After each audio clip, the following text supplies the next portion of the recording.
You know how like usually when we talk about twins, like they have this crazy connection that they will do anything for their twins? This is like the opposite scale. And a lot of people attribute and wonder if it's because they were separated when they were kids. Oh, yeah, so maybe the separation fucked up their connection. So instead of loving each other, it turned into resentment, bro. I don't believe that she tried to kill me. That's just totally nonsense. I don't see. So this is Sunny. No matter how hard she tried, Sunny was always mom's favorite. There you go. Exactly what I said at the beginning of the video. She could just go on Facebook and see Sunny living her better life. And technically, she could have that life. Technically, she could have that life. I wonder how she's gonna try and obtain it. Gina offers to pay them $100 if they can help her get her stuff from her sister's place. Both Archie and Yoshi are underage.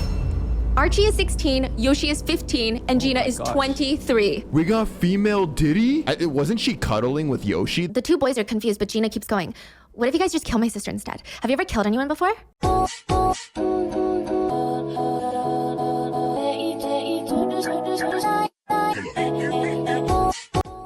Hello, YouTube.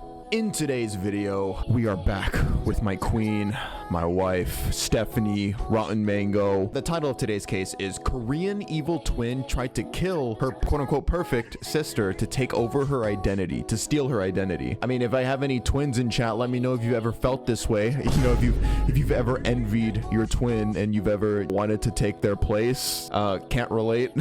Honestly though, I think I can empathize with this a little bit. I mean, I kind of grew up with a sibling. I mean, I did grow up with a sibling. I think a lot of people with siblings can relate to this, how you might often feel compared to your older sibling or your younger sibling, and you kind of envy them in a way because maybe your parents treat them a little differently. All right, let's get into it. Bada bing, bada boom. The police officer is running through the apartment complex. Well, he's running through the parking lot. This is one of the highest priority calls that the station had gotten the entire day. Possible hostage situation in a nice, family-friendly Orange County apartment complex. It's the middle of the day. There could be children running around. All they know is that there is a potential home invasion and essay of college students by two male home invaders. A group of 4 young girls lived together. 2 gunmen had forced their way in. That's pretty much all he knows. The 911 call was placed 2 minutes ago, and one of the roommates had been hiding in the bathroom and whispering, "Please hurry, please hurry. I think they're essaying my roommate right." Wait, what? Wait, what is happening? Wait, this is crazy. Wait, lock in, chat. What the fuck? The police officer is running through the apartment complex. Well, he's running through the parking lot. This is one of the highest priority calls that the station had gotten the entire day. Possible hostage situation in a nice, family-friendly Orange County apartment complex. It's the middle of Orange County, so this is in LA or in California, whatever. the day. There could be children running around. All they know is that there is a potential home invasion and essay of college students by 2 male home invaders. A group of 4 young girls lived together. 2 gunmen had forced their way in. That's pretty much all he knows. The 911 call was placed 2 minutes ago, and one of the roommates had been hiding in the bathroom and whispering, "Please hurry, please hurry. I think they're essaying my roommate right now, please." That's all they have. 911, what are you reporting? Okay, ma'am, what city do you live in? Irvine? Okay, hold on for Irvine Police, okay? One of the officers arriving at the scene. He's running through the parking lot when he notices a blue Mustang sitting there, which is nothing out of the ordinary, but as he's running past, there's 2 people sitting in the Mustang. So he approaches the car. Yeah, that call sounded very scary. Like all that static, Jesus Christ, that's like nightmare inducing. And there's a Korean girl in the driver's seat, a young man in the passenger seat. "Do you live here? Are you a resident here?" The girl rolls down her window. "Yes, I am. Sorry, officer. I just got into a fight with my roommate, so I just wanted to get some Is there something wrong? Is something going on? Is there a problem inside? And your roommates are still inside? I'm sorry, is there a problem? Is there something going on? What is your unit number? 676? Interesting. The officer's radio.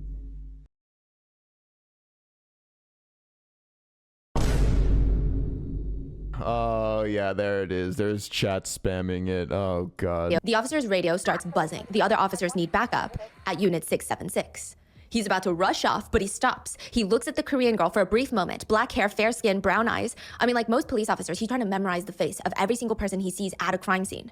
And one more thing. What's your name? I'm Sunny. My name's Sunny Han. There's a lot of questions that you never want to ask a police officer, especially when there's 4 of them holding their guns out, pointed directly at your face.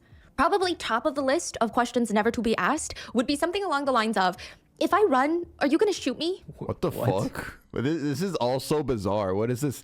The beginning of this video is just all over the place. There's 4 police officers at the door to unit 676. A male had just opened the door, a male gunman. They know that there's only 2 male gunmen and the rest of the residents are girls. So this has to be the home invader. And the police are staring at him and he's got the door cracked open like he lives there. Like he's opening the door to the mailman. The officers don't even know how to respond. They just scream, "Get down on the ground now, get down on the ground." The guy pauses for a second. He's running through his options. And then he slams the apartment door shut on the police officer's face. Did he ask that question or? He asked the question. Oh, and then he shut the door. Yes. Okay. They eventually break into the apartment through the back. He is tackled onto the ground and arrested. So now all that leaves for the police officers is taking the statements of the 2 victims. They find 2 female victims inside the unit, 2 shaking Korean girls, maybe 21, 22 years old. They're standing there hugging themselves. They're taking turns trying to rip the duct tape out of each other's hair and legs. The officer approaches them and he's hit with this really strange feeling, this overpowering sense of deja vu. I mean, she just looks so familiar. He could have sworn he saw the dark hair, pale skin, brown. But again, I mean, maybe it's just been a long day, right? But there's just this feeling, the more she talks, then he tied us up and put a gun to our heads and then forced us both into the bathtub where he was going to, I'm so sorry, ma'am, I'm so sorry. What's your name again? My name is Sunny. Sunny Han? Oh shit. Oh dude, wait. Oh, that's crazy. Okay, never mind. It kind of makes sense now. It kind of makes sense. Today's case is relatively non-graphic. However, there are some brief mentions of R-word and self-exit as well as gun violence. There is also a portion where the perpetrator queer baits, which is also known as pretending to be a part of the LGBTQIA+ community for your own exploits. Hey, bro's me. Hey, I'm a professional LARPer. I'm a professional queer baiting gay LARPer. Pretending to be a part of the LGBTQIA+ community for your own exploits. So with that being said, let's get into the case that everyone believes is about one evil twin and one really good twin. It's not queer baiting if you actually like men, Omar. Bro. Is about one evil twin and one really good twin. But is that really the case? How can one person be... What if they're both evil? What if they're both fucked up? What if they're both out to try and murder each other? How can one person be at 2 places at once?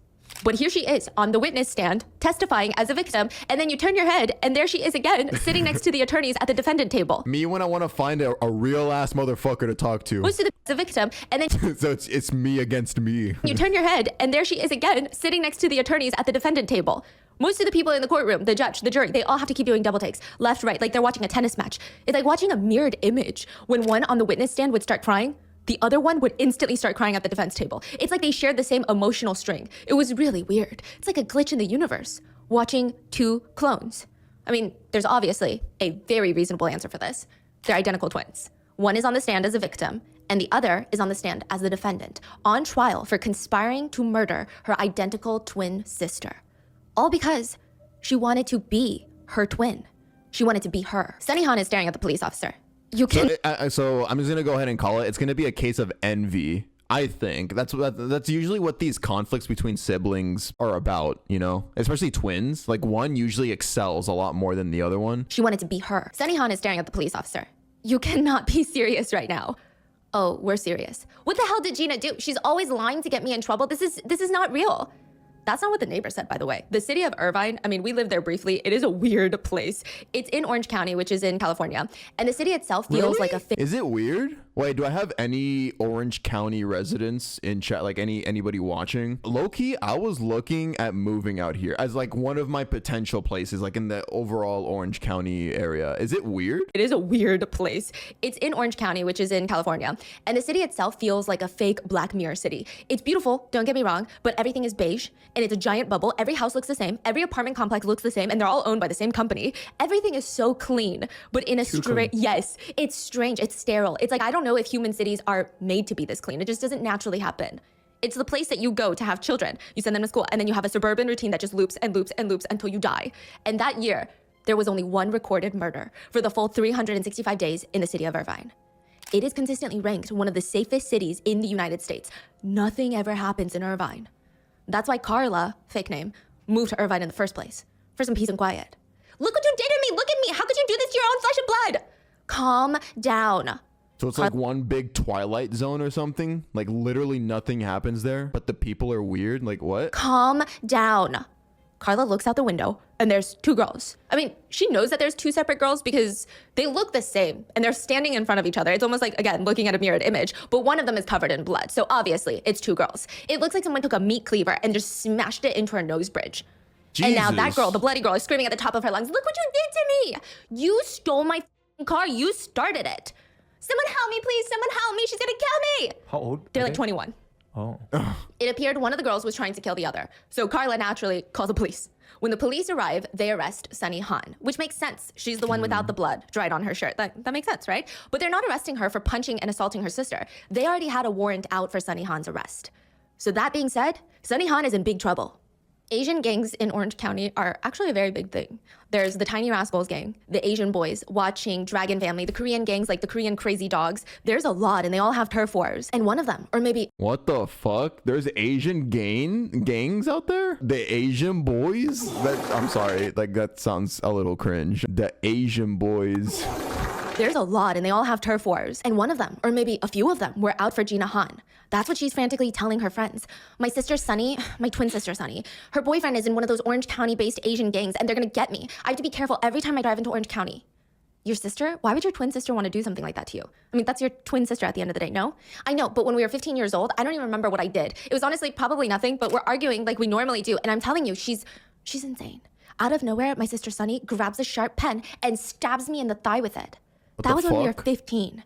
And now she's put a hit out on me. Oh, so it's like, oh, that's what I was gonna speculate at the beginning. So so there's two things I want to address. So this has been happening since they were teenagers, since they were 15. She was having these outbursts against her perfect sister. And then the second thing we just heard is the hitman potentially ordered a hit on her perfect twin sister. I was low-key gonna guess that at the beginning of the video, but I was pretty confused at first. I was like, what's going on with this police phone call? I was gonna speculate that the man who had broken into the house to essay the girl or to kill her or whatever was ordered by the twin sister. Now they're 23, and Sunny, according to Gina, has been exponentially getting more homicidal.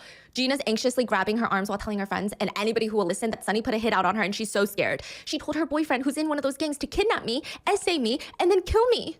On sight, no questions asked.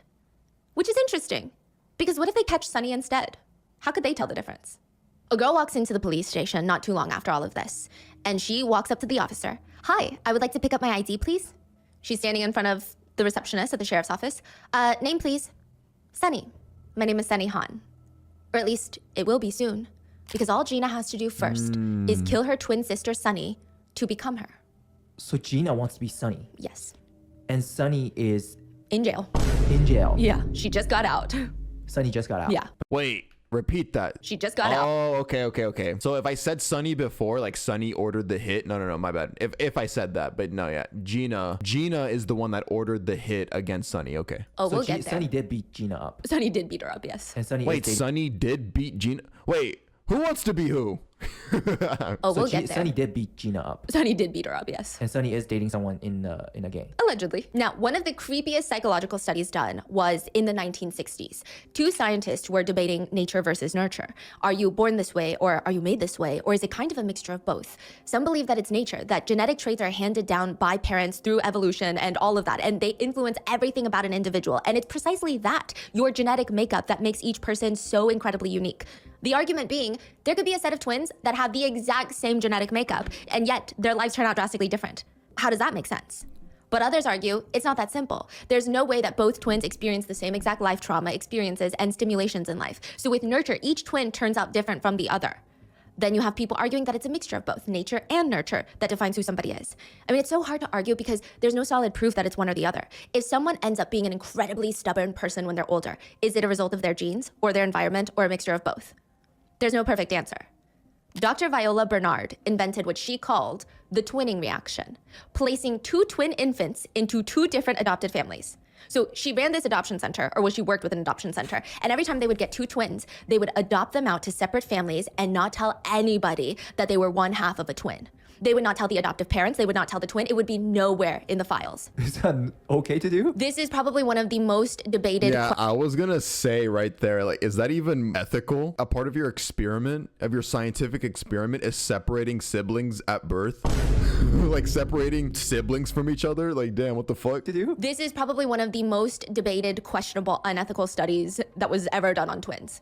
That's crazy. There were a lot of people who committed self-exits after this. What? Now, they do not tell the parents that they are twins. They let them grow up not knowing there's another pair of them somewhere out there in the world. Then later they go and study their lives and behaviors under the disguise of, oh, we're doing an adoption study because you've been adopted and we'd just like to ask you a few questions. This, they thought, could answer the never-ending debate of nature versus nurture because their genetic makeup is the same. I will say, the study itself, all of the files are sealed to this day. So I don't really know if anything came out of it. It doesn't seem like anything came out of it. It just seems that they were committing morally unethical studies, in my opinion. But the part that fascinated a lot of people was the idea that if there are twins who don't know they have a twin out there, do they grow up like everybody else? Do they grow up like me, where I know I don't have a twin out there? I hope. Do they feel something, or do they feel somehow subconsciously that something is missing? One unwilling participant in the study, Doug, his dad explained, Doug just always had this anger that revolved around the fact that he always felt that something was absent from his life, and he just could never put his finger on it. Doug would be reunited with his twin Howard, and they realized some eerie coincidences. They got married the same year. They had kids the same year. Both their kids played the same sports, and additionally, both their kids had the same number jersey assigned to them, number 2. They both had similar eating habits. They don't like condiments or sauces on their food because they, quote, had no use for them. Okay, getting assigned the same jersey number, I think that's a coincidence. It's crazy. It's a crazy coincidence. But that one's probably just a random coincidence. But the other things, like what they like for food, etc., that could actually be genetics. So, yeah. Like, they both felt like something was missing, and they both kind of lived parallel lives. The study itself resulted in 2 self-exits, and it ruined a lot of people's lives because once they found out they had a twin, it just was unbearable to know that. Wait, they committed suicide finding out they had a twin? Why? Wait, that's interesting. A lot out, what they the had fuck? a twin. The way she's phrasing it, it's like this happened to multiple people. A lot of them did discuss how they just felt empty their whole lives. They didn't understand how other people felt complete. They never is felt so complete. strange. And they never understood what the gloominess feeling was from. Oh, so it's like they innately felt half of them was missing? Well, that's weird. So maybe there is something internally, like when you're born with the twin, like identical twins, you are connected by something. And if you're separated at birth, that affects you. Whoa, that's weird. Maybe if they knew, it would have made things better. But then to have that betrayal later on, I think it was too difficult. Sunny and Gina both found out about each other at around the age of 5. They both found out that there is a girl in the same town as them that looks just like them, like a little doppelganger. Sunny's mom, she wasn't surprised. Gina's dad wasn't surprised that they had a doppelganger because this was the agreement. After the divorce, they would each get 1 twin. I'm not sure if it was completely random. I don't know why Gina went with her dad and Sunny went with her mom, or if they had favorites ever since they were born. But the girls were split up, they were separated, and then later reunited with the very calm introduction of like, oh yeah, you're twins. The reason for the reunion and the life epiphany was that Mr. Han decides he's gonna be a family man. He met a new woman, he's gonna start a new life with her, have children with her, and start a family. So in order to do that, he can't have a family. It's time for him to be child-free. So he gives Gina back to Mrs. Han, and they are reunited. And at first, it seems like the reunion is the best thing that could have ever happened. Sunny and Gina are so happy to be with each other, and I imagine it's like every kid's dream to find out that they have a long-lost twin out there, and now, instead of experiencing life alone, they have each other. And now both of them are living with Mrs. Han, their mother, and she's got double the kids, and she's putting in half the effort. There's a carton of eggs in the fridge. Bye! Be safe! She would just slam the door shut, and the girls would be home alone for days, and they would be left with nothing but a carton of eggs. They would finish that tiny carton in a day or 2, and now they have nothing. They don't have any food, they don't have anyone to call, they don't have anything to eat. In addition to that, they have no idea when their mom is gonna be back. It's kind of a sadistic psychological experiment set up. The 2 of them are fighting for resources in the same house, a fight for survival. It's very primal, but at the same time, they are each other's only emotional comfort and support, which is, at that age, especially That's crazy. Fighting for survival inside your own house. very critical for survival. It's a very confusing question of, are they competing with each other or are they enduring it together? And all of this would be made even more confusing by the fact that random men would just show up at the house odd hours of the night. Sometimes their mom would let them in, and it would be one of her boyfriends. The girls never really bothered to learn their names because it was a revolving door. Other times their mom would hide behind the couch. Shh, do not say a single word and do not turn on the light. Oh, that's never good. Bringing random men into your house where you have little daughters, like little girls. I don't know. That's weird. That's weird. It's not always weird, but it is a little alarming. Yeah. And considering she was bringing in different men each time, that's oof. Because shh, do not say a single word and do not turn on the light. I 2 girls? Yeah. Behind the couch? Because the loan sharks would be out. 311% interest a year is what loan sharks in South Korea can charge. Meaning, if you borrow $10,000, you have to ultimately pay back the $10,000 you borrowed, but also an additional $31,100. The total amount that they gave you, $10,000. The total amount you got to give them back, $41,100. What the fuck? Mrs. Han is addicted to gambling, and her relationships in Korea are not working out. Her daughters, Gina and Sunny, are fighting nonstop. A normal day in the house consists of the girls finding new bruises on their bodies, putting Neosporin on new cuts, and counting how many hairs they ripped off each other's heads. Oh, this is all in South Korea? Yes, they move. Now it's time to put it all behind them. They pack their bags. We're moving to California. It's supposed to be this new fresh start. But it's not. It's the same thing that was happening in Korea, but now in California. Except it's so much worse because the girls can't go to the convenience store and try to buy a boiled egg. They don't know anybody in California. They don't speak the language. They just sit there at home with each other, and that's it. Oh yeah, the culture shock is gonna hit hard, and not, they can't even leave the house and be in a familiar environment, like be in a walkable city like Korea. I mean, Korea's not a city, but you know what I mean. Like Korea's much more walkable than America, so they're gonna now be stuck with each other. Like where are they gonna walk to? You know, so now they're gonna be stuck with each other, and the resentment is gonna go up even higher. Until a few years later, they turned 13. Mom's like, pack your bags. Say goodbye to your friends because you're starting all over again. The car pulls up to a random house in Orange County. The door swings open and Mrs. Han walks them to the door. Meet your aunt. This is my sister. This is my sister's husband, your uncle. This is your new family now. And Mrs. Han just walks off. Where did she go? To gamble, to live her own life. Now, this is where I think the nurture part really comes into play because they went from moving to the United States in the 6th grade to becoming co-valedictorians of their high school 6 years later. A lot of people attribute this to their aunt and uncle, and I'm sure they do have quite a bit to do with it. But if you really knew the twins, there Wait, was a so they're both good? steam just bubbling to burst. They were so intensely jealous of each other. It was likely the most overpowering emotion that they felt in their entire lives. They would rather die than let one be the valedictorian. They would rather push and push themselves until both of them were equal or one of them was better, but then the other one would die before they let that happen. Wait, so they were. Oh, okay, so they were both. I was kind of right. I was semi-right. They were both kind of after each other, but more so in the competitive sense. They just didn't want the other one to be better than them. Both top of the class, Yes. exactly the same. Yes, exact equal. Wow. It's as if you were to put the most stubborn people in the room, put them in a staring contest. Both eyes are wide open. A minute passes. Both of them start crying. There's tears streaming down their face. 2 minutes, their eye veins are popping out. 3 minutes, the whites of their eyes are bloodshot. They won't stop. They'd rather die. Somebody else in the middle has to be like, okay, you guys are both winners. Co-winners of the staring contest. That's Look so at the weird. winners. You know how like usually when we talk about twins, like they have this crazy connection that they will do anything for their twins. This is like the opposite scale. Yeah. They are so like, you know. And a lot of people attribute and wonder if it's because they were separated when they were kids. Subconsciously, if it happened as they were babies. Isn't that fascinating to think about? Oh, yeah. So maybe the separation fucked up their connection. Oh, it made them glitch out. So instead of loving each other and being devoted to each other, because they were separated, their coding switched. It turned into resentment, bro. Yeah, it fucked up their chi, their energies. If you're a twin, please let me know in the comments if you think that would have made things different between your relationship. That's the twins' relationship. They could not see the other one shine. They were hyper competitive in every aspect of their lives: school, grades, boys, friends, likability, which Gina Han always felt like it was unfair. Sunny was naturally more extroverted than Gina. People said, oh, Sunny, like her name. She's just Sunny.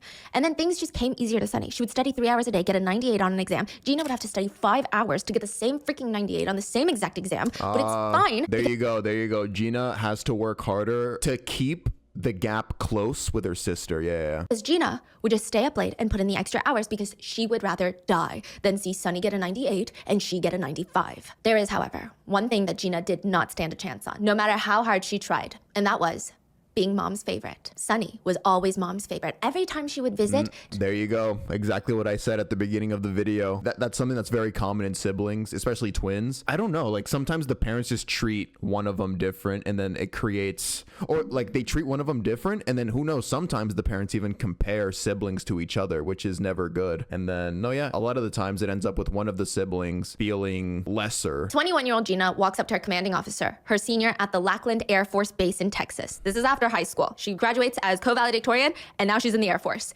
And side note, Lackland Air Force Base is not the type of place to go if you're interested in having a chill life. Trainees have to go through intense, rigorous physical training 6 days a week. On average, you have to be able to run 1.5 miles, do 33 push-ups, and 42 sit-ups in under 12 minutes, which my toxic trait is like, that doesn't sound too hard. No, it's really hard, okay? And that's just the physical training aspect. There's the military training, combat lessons, field training, academic studies. Every second of your day is prepped and planned. There is no such thing as freedom when you're defending the nation's freedom. Hey, who here in chat could do that easy? I could do that easy. I'm built different, but if we all had to do that against each other to see who would survive, and only one can survive, and it's the first person to complete it, it's me. All y'all are dying. Gina walks up to her commanding officer. So guys, I'm really lesbian. Oh, not just regular lesbian. She's really lesbian. Oh no. Gina walks up to her commanding officer. I'm very lesbian. I'm very gay. I love women. This is her last resort. She tried other things. She tried to tell them that her dad was sick, but they didn't care. When you join the Air Force, you have to sign a contract for at least 2 years, sometimes 4 or 6. And you know how your job, you have to give, well, it's polite to give a 2-week notice, but technically you can just walk out and never come back. The military, you can't do that. You sign your life away to the government. You have to either be honorably or dishonorably discharged. If you walk off that base, you've gone AWOL. And if you go AWOL and they catch you, you're gonna be tried in military court. Gina tried other methods. My dad is very, very, very sick. No, Cadet Han, unless you have medical records, we cannot discharge you. Okay, I'm gay. I'm a lesbian. Cadet Han, you are discharged. So she only said that to get out of the military. Wait, does that work for the draft? Because we're about to go to war with Venezuela. Oh, can I just say that to get out of it? Yeah. What does that mean? It's the don't ask, don't tell era. This is in the military. Being gay was completely banned at one point. They said it was, quote, incompatible with military service. So if you were gay, you'd be discharged on the spot. Then the policy changed. They said, fine, you can be gay, but you don't ever let anybody know about it. We don't ask, you don't tell, okay? If you tell, you will be discharged. I'm just saying. Because you know, in the military, in times of war, there's bombs, there's missiles going off, there's casualties, but God forbid someone talks about being gay, that is so scary. They're shaking in their boots, they don't know what to do anymore. It would be too horrific, tragic, stressful for the big bad boys in the military. Over 13,000 service members were discharged under the don't ask, don't tell policy, including Gina Han. She's not gay, she just really wanted to get out of the Air Force. I can't be in this. Why is that, soldier? I suck dick. I'll just say that to get out of the draft, dude. Here's this video of me sucking cock. She's not gay, she just really wanted to get out of the Air Force. So without military housing, Gina tries to find the quickest place to find employment and the best in terms of earning potential, fast hiring, was probably the casino. She starts working the tables as a blackjack dealer, and she would, on average, you know, they make about $20,000 a year, but that's just the base salary. Most of their money comes in the form of tips. Las Vegas dealers can make over 6 figures a year depending on how good they are and which casino they work in. One day, Gina's working the tables when her colleague comes up to her. Hey, you wanna go for drinks after? It'll be fun, we barely know you. What time do you get off? Oh, I get off in like 30 minutes. Oh, we get off in like 2 hours? Do you mind waiting for us? So Gina's like, okay, that's fine, I'll wait for them. She clocks out and she's got about an hour and a half to kill. And she's glancing around looking for something to do. I mean, she doesn't want to eat because she's not hungry. She doesn't want to drink because she's going out for drinks. And of course, the thought did cross her mind. Does a referee have a better chance at winning a soccer game? Or a complete stranger who's never even seen a soccer field have a better chance at winning a soccer game? She's like, me, the referee. So she walks over to the blackjack table because she's a blackjack dealer and she starts betting. She loses every single penny that she earned that day. And now the dilemma hits. Either I go home after 9 hours of work and I get nothing because I lost it all, or I invest money, some money, okay, and withdraw some cash in the name of winning. Maybe she can still walk away with the money that she earned from her 9 hours of work, or maybe she could even... Oh, wait, let me guess. She's gonna gamble, and then she's gonna lose a bunch of shit, and then in order to take out loans or whatever, I don't know, to save her, she's gonna try and steal her sister's identity to use her credit, and I don't know. I don't know. Gina walks over to the ATM. Her max cash withdrawal in a day is $300. She withdraws all $300. And she loses all $300. But now it's personal. It's a numbers game, right? If she lost this much, eventually she will have to win. That's how life works. That's how the numbers games work. You can't just lose and lose and lose and lose, right? But if she doesn't play, she will lose that chance to win. And all of this would have been for nothing. She has to play again. Keep gambling. You're about to hit it big, bro. You're about to hit it big. She has to play again. Gina does not go out for drinks with her coworkers. Instead, she sits there waiting for the banks to open the next morning. This all happened the first time? The first night that she gambles. She waits until 9 a.m. so she can go to the bank, withdraw all the cash that she has in her savings account, and go play the tables. Because she feels like she's about to win big. She loses it all. And it would be the start of a pattern. Every day, Gina would clock in for work, make her money, clock out, sit at the table, and lose more than she made, just like her mom.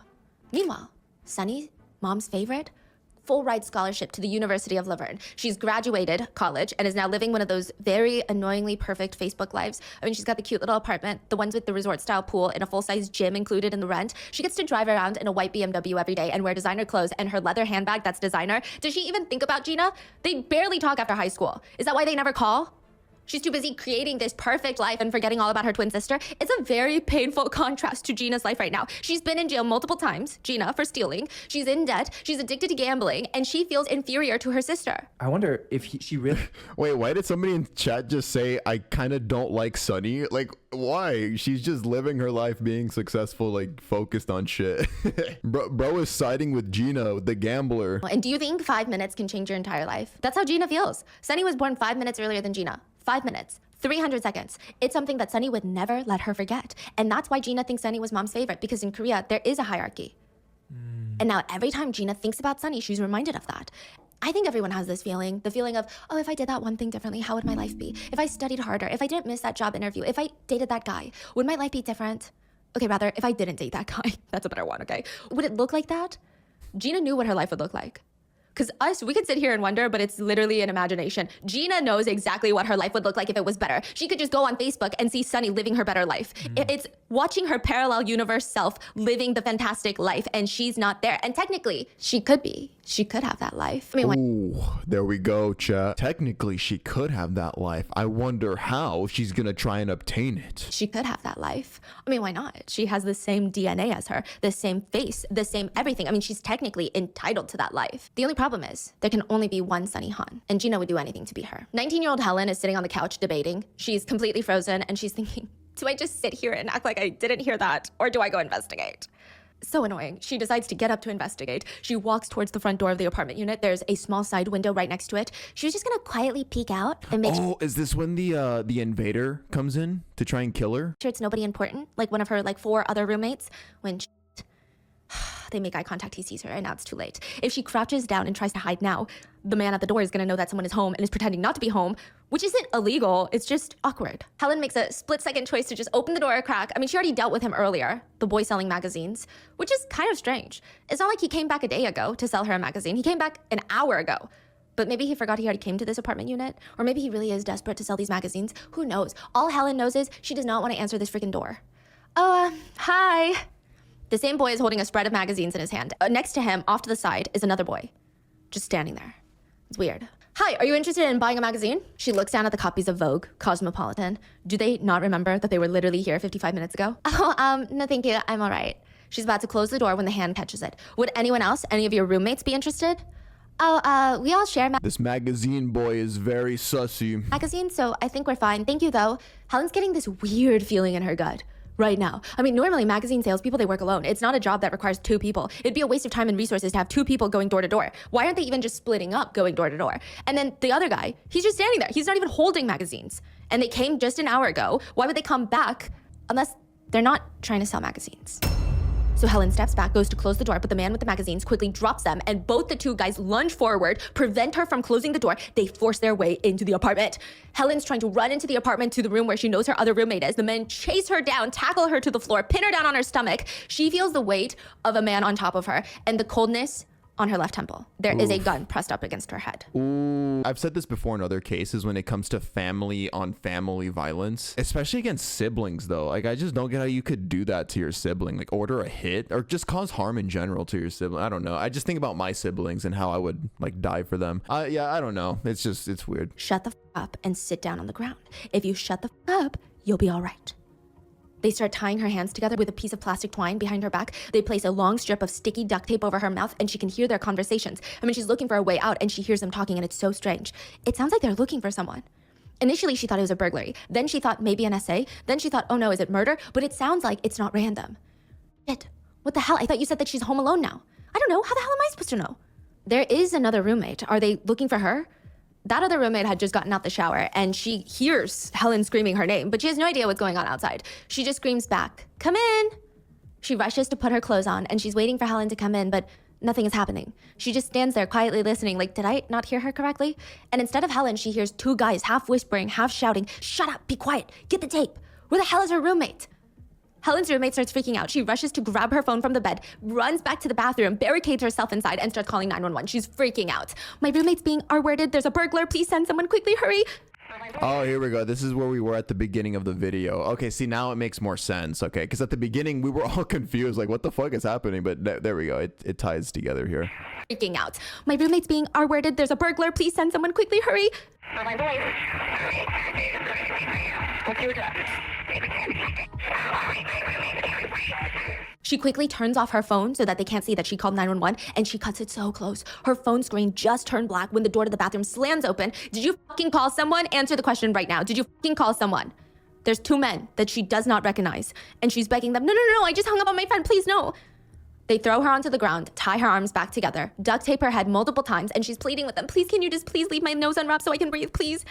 Helen manages to get her hands loose from the twine while the guys are working up tying her roommate.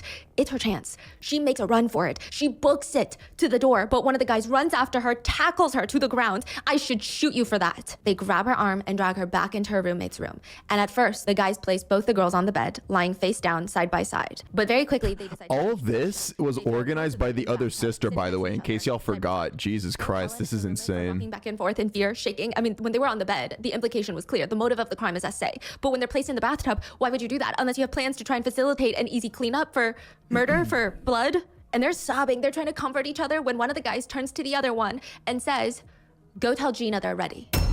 Helen's roommate freezes. Oh, go tell Gina they're ready. Oh, this was all organized by the jealous sister. Gina Han? Her twin? Go tell Gina they're ready. Helen's roommate freezes. Gina Han? Her twin sister? There's no way. Her own twin sister would never. But also, it's impossible. Because Gina Han is supposed to be in jail. The Han parents did notice some odd things about their kids when they were young. They didn't know that there was a word for it. Well, two words. It's called twinning reaction. Even when the two girls were separated as children after the parents' divorce, when one of them would get sick with no contact or conversation with the other one, or it's not even that there's something going around in the schools, the other one would just get sick too. Even when they're living apart. Neither knows that the other one is sick, which has sometimes resulted in some twins expressing that connection in some very dark, twisted ways. One very fascinating observation that some psychologists have made, and I don't know if the research on this is sound, but they state that sometimes when twins feel immense anger and resentment towards their twin, they will self-harm. Their desire for violence starts with their twin, but then it starts meshing in their minds as violence towards themselves because they feel like they have a shared identity. So they sometimes take out that violence that they feel for their twin on their own bodies. It might also have to do with the fact, the idea that when one twin is somebody said it in chat. It's like voodoo, kinda like voodoo doll type shit. in pain, the other one feels it. This was supposed to be the second day that Sunny is testifying on the stand against her twin sister, Gina Han, for conspiring to murder her. But when she gets on the stand, she's completely disoriented. She's slurring her words. She has no makeup on, which is fine. But the last time she testified, she's like full blazer, full face. This time she's in her nightgown. She looks spaced out, and for some reason, she can only talk in this high-pitched whisper. And at times, she opens her mouth like she wants to say something, but then she just freezes. And then it takes her a second to slowly close her mouth, and the whole courtroom is staring at her like, what is going on right now? On the stand, she's asked, "You were late this morning, Sunny Han. Can you tell the court why?" "Right, so I told two people already what happened. Yesterday I had a big fight with my mom, and then I argued with my boyfriend, and he was just so rude, and then we ended up breaking up again. So what I did was I went to the drugstore and I bought 3 boxes of sleeping pills. Each box contains about 20-something pills." "Why did you take the sleeping pills?" "I was angry, upset, and I wanted to self-exit." Ms. Han, you're still under oath. You were late this morning. Could you tell me why? Okay. I told 2 people already. What happened was, yesterday I had a big fight with my mom, and then I argued with my boyfriend, and he was so rude, and then we just ended up breaking up again. So what I did was I went to the drugstore and bought 3 boxes of sleeping pills. Sunny had taken 35 sleeping pills and chugged beer until she blacked out. She was taken straight from the courtroom to the hospital. Even just getting her off the witness podium, it took 3 people to help her down. 35 sleeping pills without. Okay, I feel really bad, man. I feel so bad for this sister. She has a sister trying to kill her. Like, oh my god. So if twinning reaction dictates that one twin feels the other's pain, then Gina should feel pain when Sunny is recovering in the ICU during the trial, right? Maybe not. Because this set of twins, they're so different from other twins. Maybe one falling apart does not mean the other is gonna fall apart. Maybe it's the opposite for the Han sisters. Kind of like vampires. Maybe when one is strong and thrives, the other must sacrifice for the other. They cannot both be happy and succeed. During the trial and even afterwards, Mrs. Han, their mom, came back into the picture, and she felt like this is my chance to step up and be the mom that I never was to my daughter. She couldn't even imagine what her daughter was going through in that moment. Through the trial, she helped her recover emotionally and mentally. She took care of her. She talked her through her emotions, supported her while she got her behavioral science degree. She just wanted to see her daughter get her life back. And she regularly would visit her daughter in prison, Gina. As for Sunny, Mrs. Han doesn't talk to Sunny anymore. She's got a new favorite daughter. Wait, so Gina is in jail for trying to murder Sunny? Yes, she was in jail for something else, escaped, got out, tried to murder Sunny, and now she's in jail during the trial. And the whole trial, Mrs. Han is supporting Gina. I thought Mrs. Han likes Sunny more. Exactly. But during the trial, suddenly she switches up and she only supports Gina. She doesn't even talk to Sunny anymore. So this mom is just as dysfunctional. I bet the mom really contributed also to this relationship between the sisters being so fucked up. Growing up, obviously Sunny was the more liked one, not just by the mom, but by people around her. And then she grew up to be successful. And then now in this case, after Gina tried to murder Sunny, the mom is now glazing Gina. Like, what the fuck? What? Okay. The trial was truly a mess. I mean, there were three groups of people. One group that thought that Gina is the evil twin, Sunny is the good twin, and it's simple as that. Another group who really supported Gina and believed that her life was just spiraling out of control, but she's not as evil as the prosecutors are making her out to be. And a third group of people who thought both the twins were kind of weird. Which is wild to think that a lot of people were supporting Gina, because even when Gina is arrested for conspiring to murder Sunny, she uses Sunny's name in the jailhouse. The officers are like, "What's your name? We're arresting you for conspiracy to commit murder." And she says, "My name is Sunny Han." Is that the one Oh, at the beginning that hell no, was she telling everyone it was delusional. Sunny in the car? Yes. So she keeps telling everyone that her name is Sunny. Yes. She starts slowly trying to just take Sunny's identity before even killing her. Jesus Christ. But now she's arrested for killing Sunny. And she still claims that she's Sunny. And it was a whole shit show during the trial to get through to think that, okay, there's two Sunnys and we got to make sure. And it's not like you can even do a DNA test. And she had people on her side defending her, like on some Twilight shit. Like, are you team Edward or are you team Jacob? And people were legit team Gina, even though Gina was calling herself Sunny the entire time after she tried to kill the original Sunny. During the trial, Sunny's past became a huge conversation for the public. Why she was even arrested in the first place. Because Sunny Han was arrested, remember? After punching her sister. So they were both arrested. Yes. So at first, when the public finds out about this trial, they think it's one evil twin, one good twin. One good twin went to the University of Laverne on a full ride scholarship. She's doing this amazing thing. She's living in Irvine with her white BMW. She's the good twin. She's following the law. And Gina's getting arrested nonstop. She has a gambling addiction. She lied to the Air Force. It's one good, one evil. But then they find out, actually, Sunny has a crazy criminal history as well. And it's very interesting because remember how Doug and his twin from the Twinning Reaction psychological study, they got married the same year. They had kids the same year. Sunny and Gina also lived parallel lives after high school, just a little bit differently. They both would get arrested for the same thing, theft. Sunny would end up dropping out of the University of Laverne. When she was competing against her sister, she was hyper competitive, but it didn't seem like she was competitive with anybody else. She lost motivation in her studies. The only thing that she cared about was keeping up with the Orange County kids, which a lot of them were rich. I mean, the University of Laverne tuition is $55,000 a year. That's not including room, board, rent, transportation, everything, personal cost. They all drive nice cars. Their rent is paid for by their parents, all of Sunny's friends, and it just doesn't sit right with her. She hates it. So she tries to get a little side job. She's working at school and then she tries maybe working at an ice cream shop, one of those side gigs. I mean, it's a numbers game. How many hours can you work? How much can you get paid per hour? There's no way that she can work enough outside of school to be able to afford the lives that these other students have. So she starts disappearing on the weekends. At first, her friends don't notice. Early on, they thought maybe she has friends outside of class or a new boyfriend that lives in the next town over. But there would be these small inconsistencies, and honestly, it felt like lies were just adding up. And Sunny's friends discover that she had been working as a dancer in Pomona. Sort of bar. Bro, what the fuck? She gets so swept up in it, she loses her scholarship, drops out of school, and everything just starts going downhill from there. She was arrested. Okay, so we're now getting the information that Sunny actually wasn't as perfect as she looked. Okay, I thought she was like a big time, I don't know, fucking lawyer or whatever the fuck she did with her fancy degree at university, but she dropped out apparently, Sunny did, and became a stripper.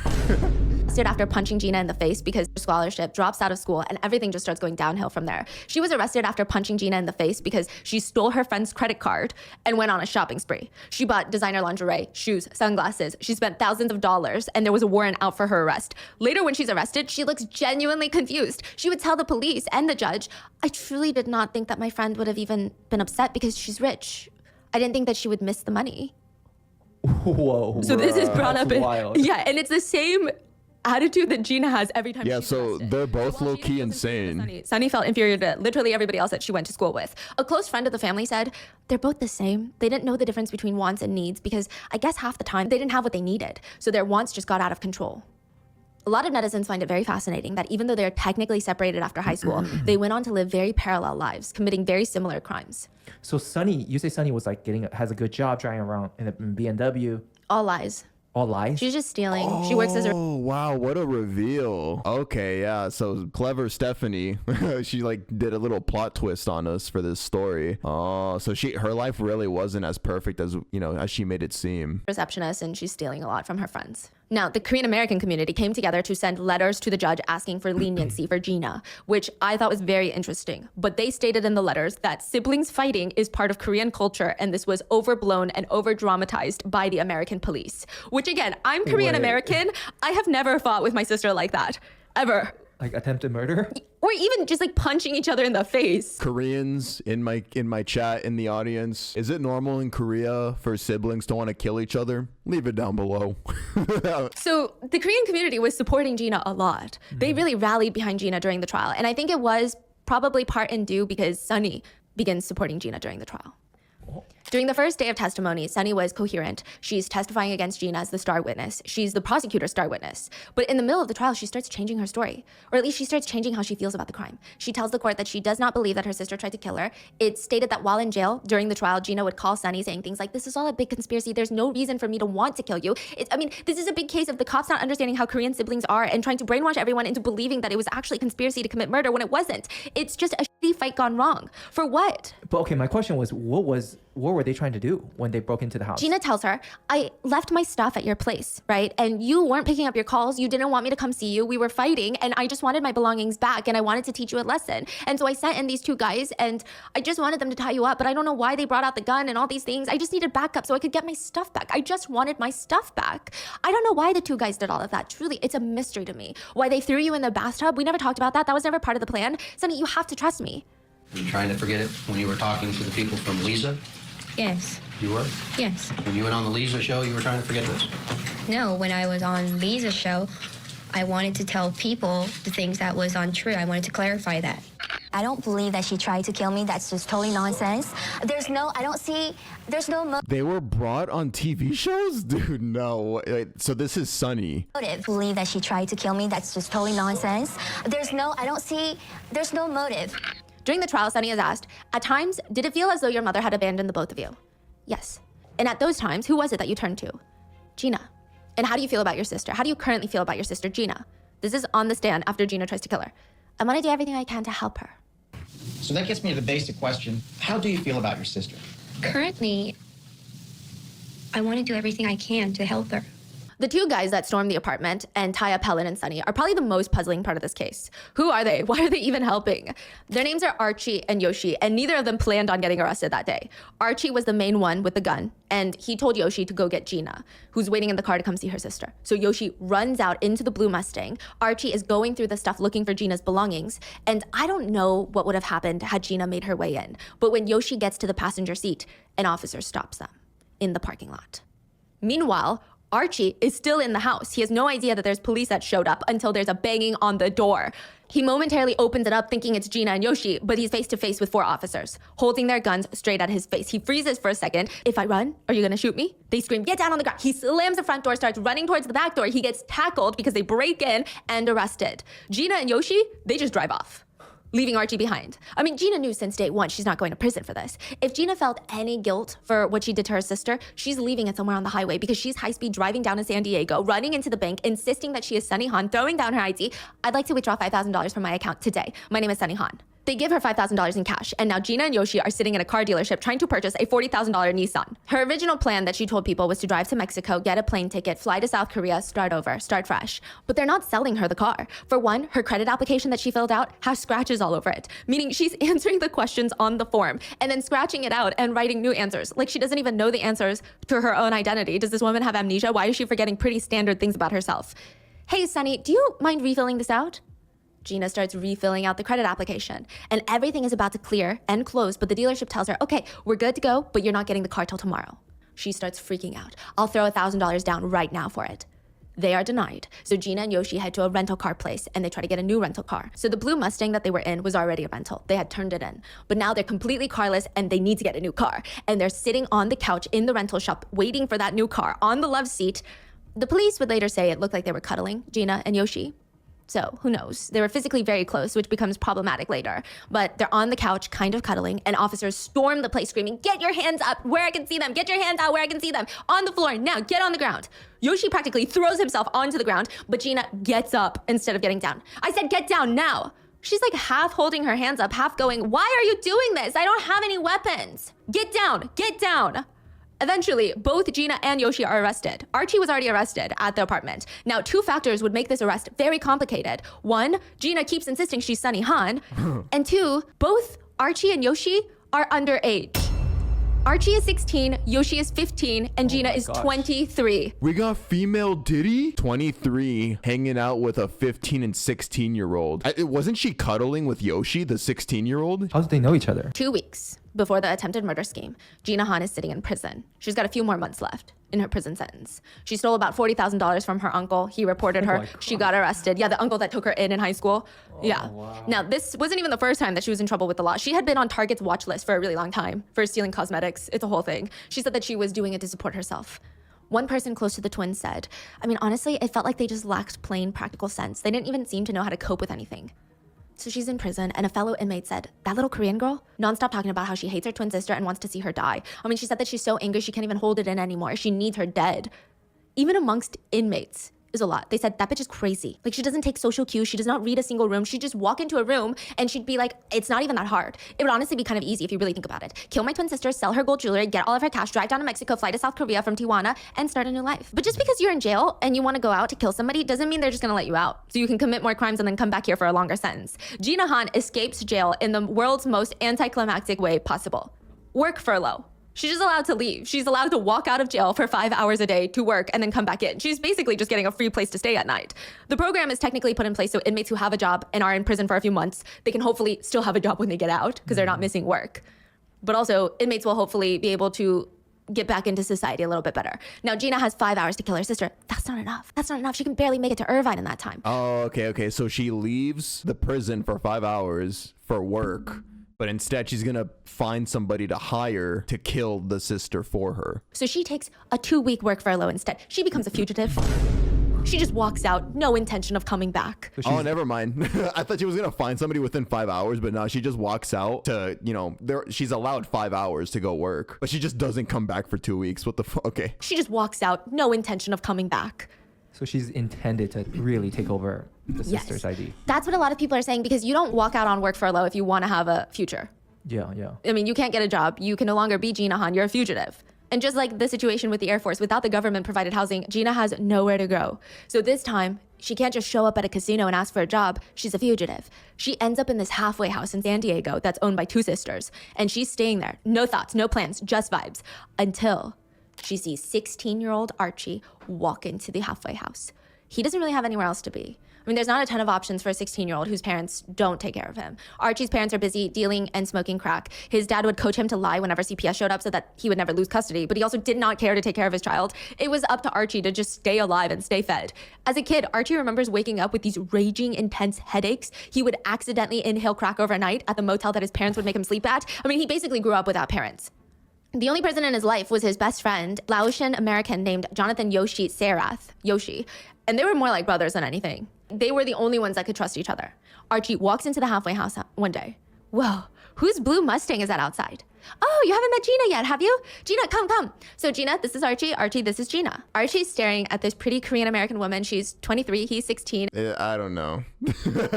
Anyway. Woman, she's 23, he's 16. I mean, there's this aura about her. She seems so mature, so put together, like she knows what she's doing in her life. But also, there's a dangerous edge. I mean, she seems so free. He says he wasn't interested in her romantically or anything because she, quote, talked with a Valley Girl accent and seemed a little crazy. But it was fun to be around crazy, right? There was this air of mystery around her, just the way she talked. What happened to your foot? Archie looks down. There's this wound. Oh, I accidentally shot myself.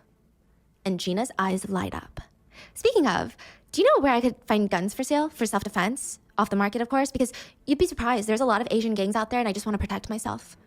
Archie goes to his cousin and asks if she can help. I mean, the cousin understands the situation. She's a woman. She sells him a pocket pistol, a tiny one, like the size of your palm. It's honestly pretty goofy looking. It's a 2-shot Derringer, and Gina paid $60 for it. Soon after, Archie and Yoshi are running late for school, and they ask Gina, hey, can you give us a ride? In the car on the way to school in San Diego, She suggests, why don't we skip town? I mean, what's the point anyway? Let's go to Irvine, skip school, it'll be fun. I need to run some errands anyway, pick up something from my sister's place. Archie would later say, I didn't really care about missing school. I had no parents to answer to, and I've only left San Diego one time in my life. So to go to Irvine, Orange County, which is maybe like an hour drive, it seemed like a really fun deal. Gina offers to pay them $100 if they can help her get her stuff from her sister's place. They did not know that they were on their way to murder someone who looks exactly like Gina. So the two men that broke into the place that caused all of that chaos, it was a 16 and 15-year-old. It's just interesting looking back on it now. She got these two kids to help kill her sister. Ralph's grocery store, they buy duct tape, large garbage bags, twine, cleaning supplies, gloves, and a single potato. The potato is a very bizarre case. A singular russet potato. They take that potato into a wildlife sanctuary where there's nobody around, like a big park. She tells the boys, this is perfect. We can do some target practice here without anyone seeing us. Well, what if they hear us? Well, that's why we have the potato. It's a silencer. They MacGyver the potato onto the barrel of the gun as a makeshift silencer. A potato as a silencer. Archie would later say, name one teenage boy who wouldn't use that opportunity to fire a gun. There was no deep-seated conspiracy for me to kill anyone. I was just a kid being a kid taking advantage of the moment. After practicing on the potato, Gina drives them to a separate store to purchase magazines. They were going to use this as a ruse to get Sunny to open the door. Gina's telling them, look, Sunny wants to kill me. I just need my stuff. Sunny's not going to open the door to me. So you guys have to go and get her to open the door. But she's not going to open the door to two random kids that she doesn't know. So that's when she's gonna float the idea of selling magazines or something, like, but just pretend to be magazine boys. Yeah. And get her to open the door. But she's not going to open the door to two random kids that she doesn't know. So act like you're selling magazines. When they get in front of the apartment complex, they're sitting in the car, and Gina turns to them. It's better if you guys take the gun. Archie's confused. Why would we need to take the gun? It's better that way. Besides, you never know. There could be Asian gang members on the inside waiting for us to get in there. Have you ever hurt someone before? What? I'm just asking because there's a lot of Asian gangs in the area, which is why I needed you two as backup to begin with. The two boys are confused, but Gina keeps going. What if you guys just kill my sister instead? Have you ever killed anyone before? What? No. I thought we're just picking up stuff from your sister's house. What is going on? It's just, if I don't kill my sister, then my sister's gonna kill me first. Will you kill my sister for me?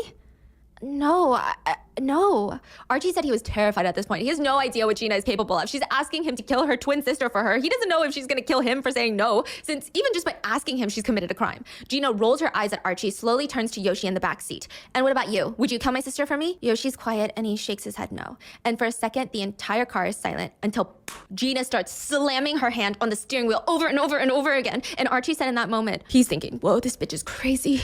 Archie and Yoshi both look at each other, and the implication is very much understood. If she's willing to kill her twin sister and she's going this crazy on us, what's stopping her from killing us?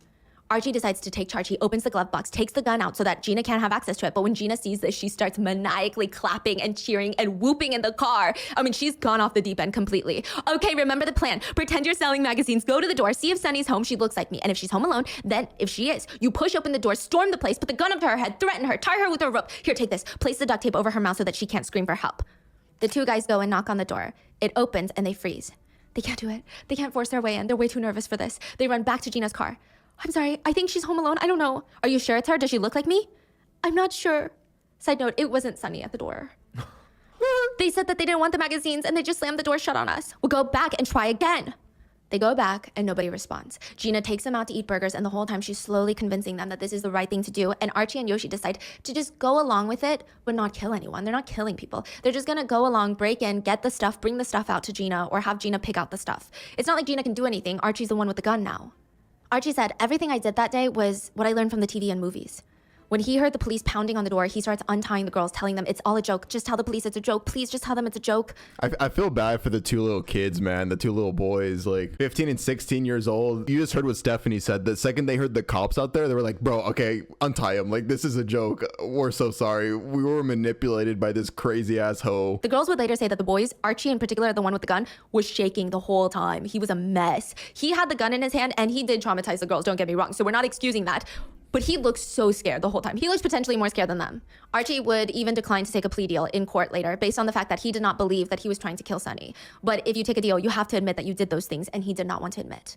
I think it's really unfortunate. I'm not trying to say that the boys are completely innocent, but they're boys, they're minors. I'm not saying that they didn't do anything wrong, but I would hardly call them conspirators for murder. Yeah, Stephanie, me and Stephanie have the same opinion. There are also speculations that Gina was grooming Yoshi because they were awfully close on that couch. I don't know. Oh, yeah, that's going to be the other thing I was going to say. I think for sure Gina was sexually manipulating Yoshi, like basically using sex, using intimate actions like cuddling, physical intimacy from an older girl. I'm sure she used that as leverage to like get him to help her with stuff. Yeah. His family was a mess, but he was a pretty gentle boy.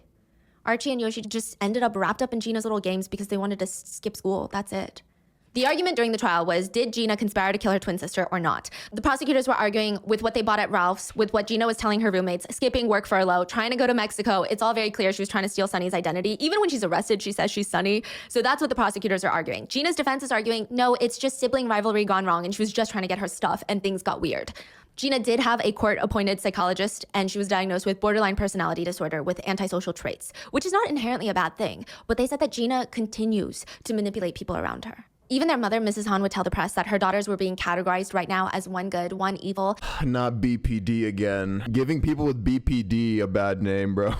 People with BPD really do not need the extra bad press, you know? And she was diagnosed with borderline personality. The prosecutors are arguing. Gina's defense is arguing, no, it's just sibling rivalry gone wrong, and she was just trying to get her stuff, and things got weird. Gina did have a court-appointed psychologist, and she was diagnosed with borderline personality disorder with antisocial traits, which is not inherently a bad thing, but they said that Gina continues to manipulate people around her. Even their mother, Mrs. Han, would tell the press that her daughters were being categorized right now as one good, one evil, but she says that she supports Gina, and she thinks that Sunny is being dramatic, and both of her daughters are good. Which is fascinating because Gina uses her shitty relationship with her mom as part of her defense. She tells her psychologist that her mom was neglectful and abuseful, and she was always scared of her. She said that is the reason for all of her mental trauma. But maybe it's a wake-up call for Mrs. Han. She wrote to the judge, had I been able to raise my girls in a more stable family environment, things would have not gotten this out of control. They have no time at all in jail or a little time? I want to just get out from jail early. What do you consider a fair sentence? 5 years, 10 years? I can guess now. I can tell you. What can I say?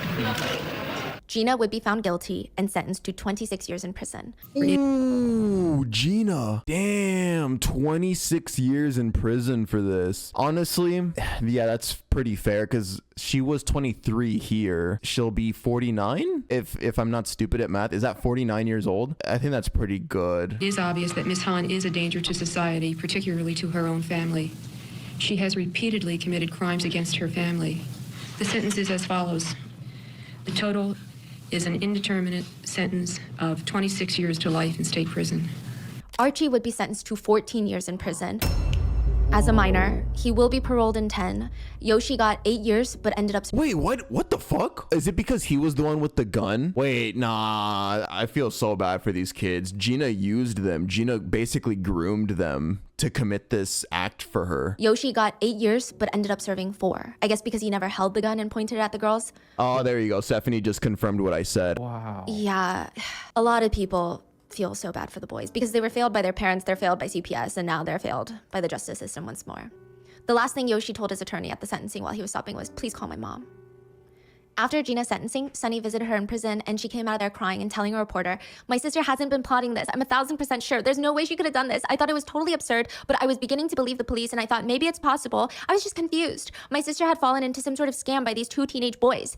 I know she did not try to kill me because I envied my sister. Oh, damn. So even though both sisters kind of envied each other, they kind of hated each other, to be frank. It's weird to see how, despite all of this, the sibling love kind of comes through at the end, if you guys get what I mean. It's like when something bad actually happens to your sibling, even if you're both in trouble, you kind of want to cover for your sibling in a way because that's still family. It's kind of like when me and my brother would fight growing up and then my brother would get punished and not me. Sometimes I would feel bad. I would be like, you know, like I kind of had a hand in starting the fight too, you know, like it's just interesting to see how siblings will cover for each other when it actually gets tough for both of them. Yeah. My sister is a lot smarter than me. She's highly intelligent. She did not envy me. You don't think she had anything to do with this? Is that your position now? Right. Gina, over the years, though, has admitted to the crimes. She said, at one point, I absolutely wanted to kill my sister. I hated her. The more I thought about my sister turning into a replica of my mom, I felt badly betrayed. With my growing rage, I wanted my sister dead. Fucking Sunny out here. No, she didn't do it. There's no way. I think she was manipulated. I want her free. What do you think about that, Gina? Oh, no. I actually did want to kill her. I absolutely wanted to murder that bitch. Degree in social and behavioral studies. She said, I'm just interested in anything that has to do with behavioral and social pattern because I recognize my old behaviors and how it ties to my personality. Side note, a lot of people wonder how Gina was able to convince the two teenage boys to do this for her. Now, while in prison, interesting detail, Gina had a lot of men writing to her from all over the world, pen pals, and she convinced one of them to send her $100,000, and he did. Whoa. He's not even from America, he's from Australia. The psychologist on the parole board said the fact remains that Gina is still flexing the manipulation muscles that she used to recruit two young men to murder her sister, boys, honestly. And for that reason, and the fact that the inmate has never participated in mental health treatment, it is my belief that Gina continues to pose an unreasonable risk of danger to society.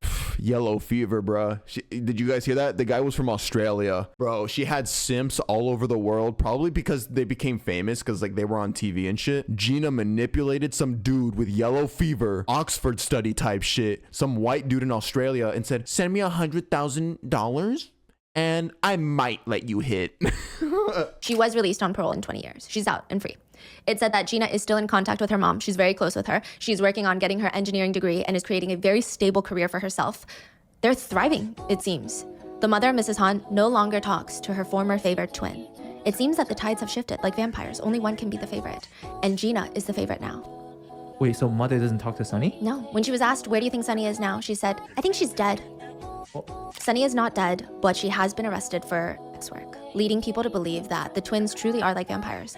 Only one can succeed at one time. That's insane. I feel so bad for Sunny. Gina literally tried to kill her, got sentenced to jail. She got out, right? With $100,000 that she got from manipulating a dude. So she got out of prison, still with hella bread. Her mom loves her. What the fuck? What Stephanie was saying right now, it's like they have a vampire relationship where when one is succeeding, it's because they're kind of suctioning off energy or suctioning off luck from the other sibling. Gina is now succeeding and now Sunny is in the dumps, even though she was the once prized child, like going to a good school, going to everything. Damn, I feel so bad. Do you think that there's a lot of twin psychology that goes into this crime? Yeah, do you guys believe in that? I think actually I kind of do. After this case, and then also just after, because I personally have heard stories too about how twins have a special relationship. I do believe that there's some kind of connection at play. The positive side would be they both want each other to succeed, because you know, if one of them is thriving, then the other one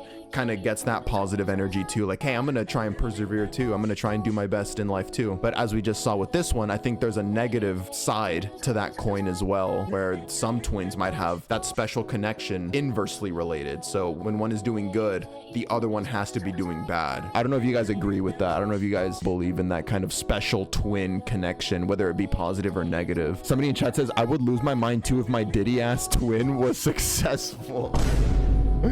My Diddy blood twin. That's the lesson for today's video. Don't kill your sibling. Thank you so much for watching, YouTube, and I will see you guys in the next video. Peace out.